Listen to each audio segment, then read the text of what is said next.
It sounds like your common quote-unquote metric is exposure.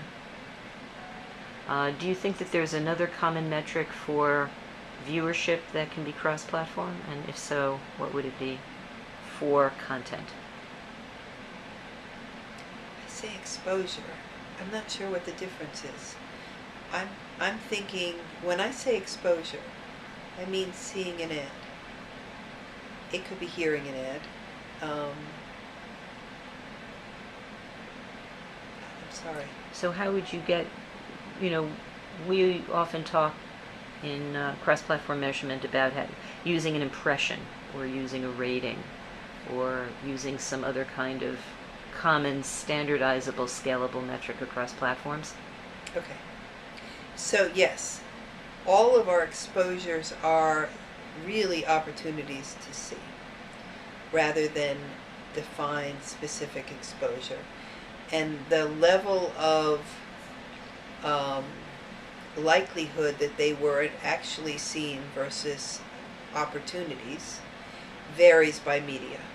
So take digital, lots of conversation about fraud, lots of conversation about in-screen versus off-screen. Fraud, mostly we don't have to worry about because every impression is tied to a household. So if you're a bot, all those impressions don't ever even enter our system. But they're still above, on screen versus below the fold. And to me, it's almost perfect because what we're measuring is the impact on sales. And if you weren't seen, there's no impact. So the platforms and the media that don't produce well don't actually deliver sales. And what we're measuring is the impact of advertising on sales. And the measure isn't impressions. The measure is dollars spent to dollars gained. So we bypass a lot of the conversation about whether an impression is equal in one media versus the other, because we're really looking at outcomes. We're looking at, if you spend $1, what's the difference in outcomes? And we're seeing, for instance, that it's always better to have multiple media, but the potential for reach is very different for different media. And how much one media is improved by another can vary greatly. But yeah, so it's not exactly, we don't exactly worry about whether we get the impressions right. We get the dollars right and we get the return right. So everything that you've been talking about seems to indicate that you're sitting on a potential repository of data and knowledge that might be able to predict the best genres, the best length of program, the best length of pod and POM formation to facilitate revenue generation. Can For you networks.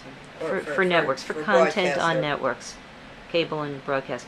Are there any truisms here? What do you think? We have done almost no research on NCS with this. We do have, Advanix can tell you the return from that. It can look at all those, but that's not actually how it's generally used to look for programming insights. But before joining Nielsen, I did a lot of work for Arbitron, when it was Arbitron, looking at pod position, length of pod, with Coleman and Arbitron, and media monitors. I did a lot of work for that group, and it was really clear that if a station generally had a long pod, you'd lose your audience, but still our idea of how much audience was lost was never as big as the actual. Like, our belief was always bigger than the actual, and yes, it did fall off. And it often didn't fall off on the first commercial, it fell off on the second. That it isn't an instantaneous kind of thing. We're so inured to advertising, we almost don't, It isn't like the minute the ad goes on, you look. Although you used to because the volume went up. But that doesn't happen as much any longer. People don't want you to, like, because you don't have to sit through them. They don't want to signal it's advertising. Yes, the data we have, that's a whole part of that big wall that could be deeply measured and A new provide new insight. product stream for you. It could be, yes. Let's talk a little bit about choice fragmentation. So when at AM10 we did a study with Meg Bluth from Coca-Cola and Jeff Chabin from SMG and Dave Poltrak from CBS, and we were looking at the different kinds of consumers there are. And consumer has been king. Put the consumer in the center. Focus on what the consumer wants. Has been sort of the mantra for about 10 years, maybe even longer. And that's been, the more we can focus on the consumer, the better we're going to be able to do marketing. And that world is shifting. There's a new voice saying brands only grow through penetration. We don't see that as being true. We see penetration as one way that brands grow, but we also see the consumers can buy the brand more often, and we can keep brand buyers longer if we advertise to them. So we were looking at, among the world that you're advertising to, how can you break apart that universe into segments and understand what the advertising response is. So we started by saying you have brand buyers and you have non-brand buyers. In the brand buyers, we know whether you're a heavy, medium, or light category buyer. We know whether you're loyal or a switcher or a light buyer, a brand buyer, low brand share buyer. And that's sort of a 9 by 9. We've got heavy, medium, light, loyal through non-loyal, share requirements, those 9 cells. And you can look at, for the impressions that were delivered in each one of those cells, did you get, how much sales lift did you actually drive? So you can see, in a post-buy kind of world, where am I getting my sales from? Am I good at driving higher loyalty? Am I good at getting more volume out of the people who are light buyers? When we look at the non-brand buyers, which is where the focus is turned into because everybody's concerned about penetration, they're looking at their people who are not buyers.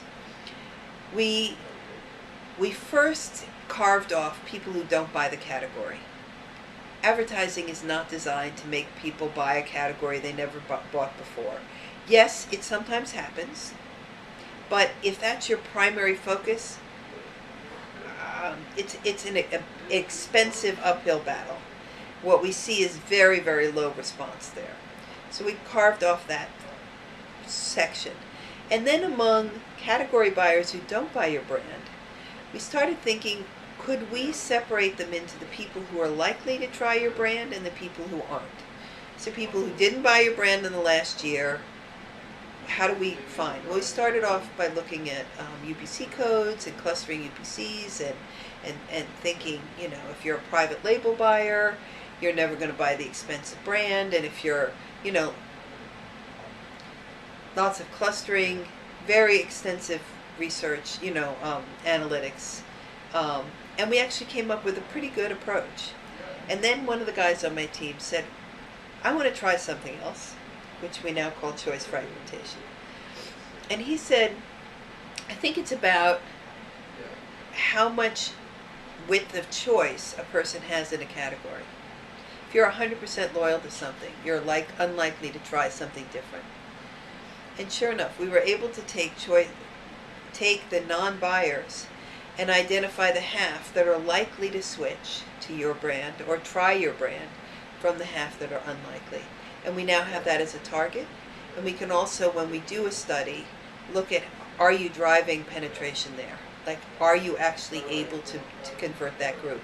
And that group tends to be the place where advertising makes a difference, and so it becomes a natural target. We still can see that okay, even though we've culled it down to the half that you're likely to get, it still very rarely performs as well as your buyers do in terms of driving actual sales increases.